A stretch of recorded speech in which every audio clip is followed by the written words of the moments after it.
Bonjour à tous et bienvenue dans cette nouvelle vidéo qui traitera des différentes fonctions date sur Excel.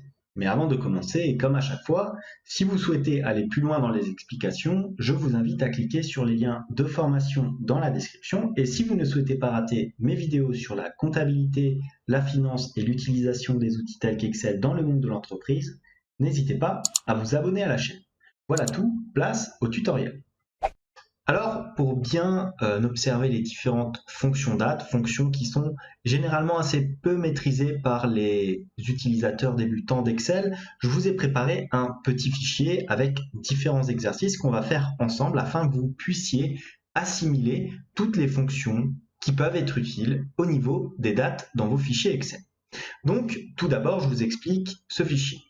Je vous ai mis plusieurs cases où il faudra déterminer les dates correspondantes qu'on va faire ensemble. Je vous ai aussi prévu un petit tableau que vous voyez ici avec en colonne un nom, un prénom, une date de naissance. Il va falloir trouver le jour de naissance, donc savoir si c'était un lundi, un dimanche, un mardi, l'âge, bien entendu via une formule, le mois de naissance, donc extraire le mois de naissance de la date de naissance, et enfin l'année de naissance qui devra elle aussi être extraite de la date de naissance. Je vous ai aussi préparé un petit exercice à la fin. Donc on va partir du principe que nous avons réceptionné une facture aujourd'hui avec un délai de paiement de 30 jours ouvrables. Il faudra utiliser une fonction Excel afin de déterminer la date limite de paiement de cette facture. Donc on commence. Maintenant, alors ici dans cette cellule, on va utiliser la fonction qui porte ce nom-là. Extrêmement simple, est égal à maintenant. On ouvre la parenthèse, on ferme la parenthèse. On constate que la fonction maintenant nous permet d'avoir la date d'aujourd'hui et l'heure d'aujourd'hui. L'heure va être actualisée à chaque fois que j'agirai sur une cellule Excel. Regardez, si je tape un 1 et que j'appuie sur Entrée, vous voyez que la cellule est ici actualisée. Si je supprime, de la même manière, elle est actualisée. C'est la première fonction relativement simple. Une autre fonction qui agit exactement de la même manière que la fonction maintenant, mais qui nous donne la date d'aujourd'hui, est la fonction qui s'appelle tout simplement aujourd'hui. Donc, est égal à aujourd'hui. Voilà, Excel nous le propose. On ouvre la parenthèse, on ferme la parenthèse et on appuie sur Entrée. On a donc la date d'aujourd'hui, 1er août 2021. Maintenant, je vais vous demander de calculer la date de fin de mois automatiquement. Donc pour cela, nous allons utiliser la fonction fin.moins égale fin.moins. On ouvre la parenthèse et nous voyons que la fonction nous demande une date de départ ainsi qu'un mois. Donc dans ce cas-là, je vais utiliser ma date de départ, c'est-à-dire celle-ci, point virgule, le mois. Alors si on veut la date du mois sélectionné, la date de fin du mois sélectionné, il faudra y mettre un 0. Si je souhaite un autre mois, il faudra y placer le numéro du mois correspondant. Donc ici, je cherche la date de fin du mois d'août. Donc je tape 0, je ferme la parenthèse et j'appuie sur Entrée. La date de fin du mois est bien le 31 août 2021. Maintenant, il peut être intéressant de pouvoir observer le nombre de jours restants avant la fin de ce mois. Pour cela, je vous propose d'utiliser la fonction jour 360. Donc, est égal à jour avec un S 360. Excel vous le dit, donc c'est une fonction qui calcule le nombre de jours entre deux dates sur la base d'une année de 360 jours, donc 12 mois de 30 jours. On ouvre la parenthèse et Excel nous demande très simplement la date de début, donc celle-ci, point virgule, la date de fin, donc fin de mois, et point virgule, Excel nous demande une méthode.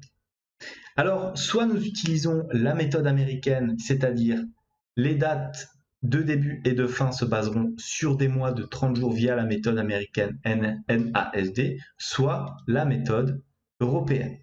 Les dates de début et de fin qui surviennent le 31e jour du mois sont ramenées au 30 du même mois. Nous souhaitons quand même avoir un nombre de jours exact, donc je vous propose éventuellement de sélectionner ici la première méthode américaine. On ferme la parenthèse et on appuie sur Entrée. Nombre de jours restants, 30 jours, c'est exact puisque nous sommes le 1er août. Le nombre de jours ouvrés restants. Alors, qu'est-ce qu'un nombre de jours ouvrés? Un nombre de jours ouvrés est le nombre de jours restants, hormis les week-ends et jours fériés. Pour avoir le nombre de jours ouvrés restants, nous avons la fonction nb.jour.ouvré. Donc, je vais la taper, égale nb.jour.ouvré. On ouvre la parenthèse. Que me demande cette fonction? Elle me demande une date de départ. Donc, c'est la date d'aujourd'hui, point virgule. La date de fin, c'est la date de fin de mois, point virgule. Là, nous pouvons éventuellement y mettre certains jours fériés sélectionnés. Excel ne le met pas de manière automatique. Nous aurions éventuellement le 15 août, mais comme cette année, le 15 août tombe un dimanche, et ben, cela ne change rien. Donc, nous n'avons pas besoin d'ajouter de jours fériés pour ce mois d'août. On ferme la parenthèse et on appuie sur Entrée. Nous voyons qu'il y a donc 22 jours ouvrés restants par rapport à la date d'aujourd'hui et à la fin du mois.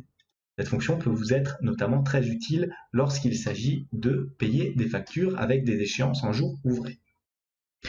À présent, nous allons maintenant voir au niveau de ce tableau les différentes colonnes que je vous ai préparées.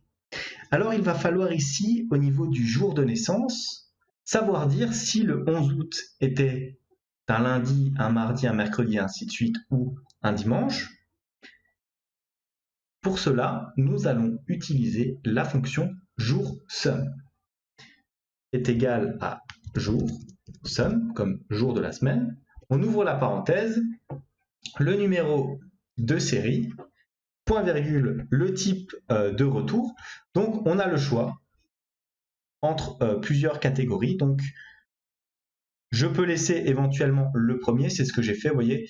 Je suis parti du principe que le 1 était égal à dimanche et que le 2 lundi, et ainsi de suite. Mais naturellement, vous pouvez choisir des nombres compris entre 1 et 7, lundi étant le premier, 7 étant le dimanche. Bon, là, j'ai placé directement ce que Excel m'a proposé, et c'est ce qui correspond dans ce tableau-là.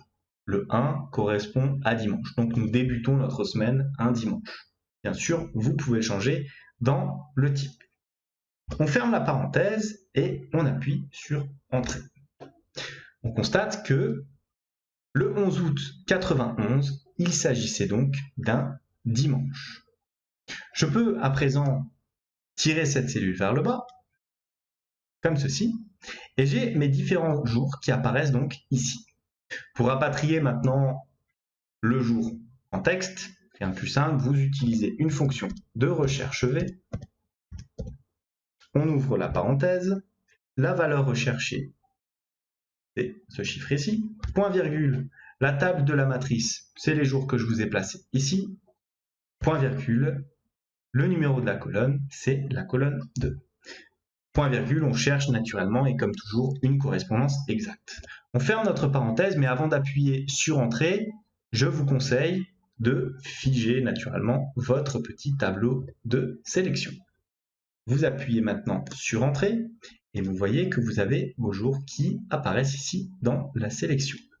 Je tire ma formule vers le bas et j'ai désormais le jour de naissance de chacune des personnes de mon tableau. Maintenant, l'âge. Alors, à quoi va correspondre l'âge? Il va correspondre naturellement à la date d'aujourd'hui moins la date de naissance. Et pour cela, nous allons donc utiliser la fonction date_diff. Donc, je vais vous la mettre, est égal à date_diff.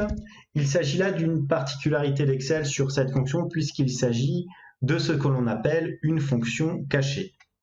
Donc, il faudra la taper exactement de la même manière que je le fais en ce moment.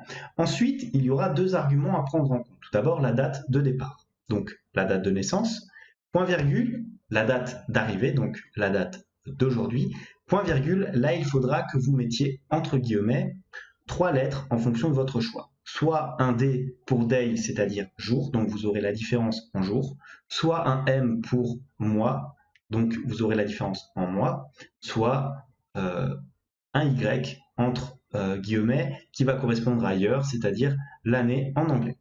Donc ici, je souhaite l'année, donc je vais mettre un Y entre les guillemets, je vais fermer ma petite parenthèse et je vais appuyer sur Entrée.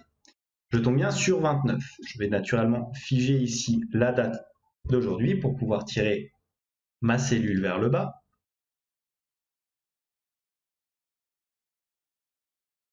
Et voilà donc l'âge pour les différentes personnes. Maintenant, le mois de naissance. Alors pour avoir le mois de naissance, c'est extrêmement simple. Vous allez sobrement utiliser la fonction qui s'appelle mois et sélectionner votre date. Fermez la parenthèse et vous appuyez sur Entrée. Vous tirez tout ça vers le bas. Je vous ai préparé naturellement le tableau ici avec les différents mois afin de l'avoir en toutes lettres. Donc pour cela, rien de plus simple, une petite recherche V. La valeur recherchée, c'est le numéro ramené par la fonction mois dans le tableau que je vous ai préparé, point virgule, la colonne 1, 2, point virgule, correspondance exacte, comme à chaque fois. Ferme la parenthèse et avant d'appuyer sur Entrée, on fige naturellement le tableau. On appuie sur Entrée maintenant. Regardez, si je tire vers le bas, je me retrouve bien avec les différents mots. Enfin, je peux faire pareil aussi avec l'année et rapatrier l'année de naissance des différentes personnes. Comme ceci, je ferme ma parenthèse et je tire tout ça vers le bas. Maintenant, dernier petit exercice qui va consister à trouver la date limite à laquelle je peux payer une facture. Vous recevez donc une facture aujourd'hui. Le délai de paiement est de 30 jours ouvrables, calculé automatiquement la date de fin, c'est-à-dire la date limite de paiement. Pour cela, on va utiliser la fonction série.jour.ouvré qui vous donnera la date limite en fonction des différents jours ouvrés de manière très simple. Donc est égal à série.jour.ouvré. Vous ouvrez votre parenthèse et là vous avez la date de départ, donc aujourd'hui, point virgule, tout simplement le nombre de jours ouvrables, c'est-à-dire 30. On ferme la parenthèse, donc on se retrouve bien le 10 septembre 2021 comme date limite de paiement. Voilà donc pour cette vidéo sur les principales fonctions de date qui généralement sont assez difficiles à assimiler pour les novices sur Excel. J'espère que cette vidéo vous a plu. N'hésitez pas à me mettre un commentaire, à liker cette petite vidéo, à vous abonner à la chaîne. En tout cas, moi je vous dis merci et à bientôt pour une nouvelle vidéo.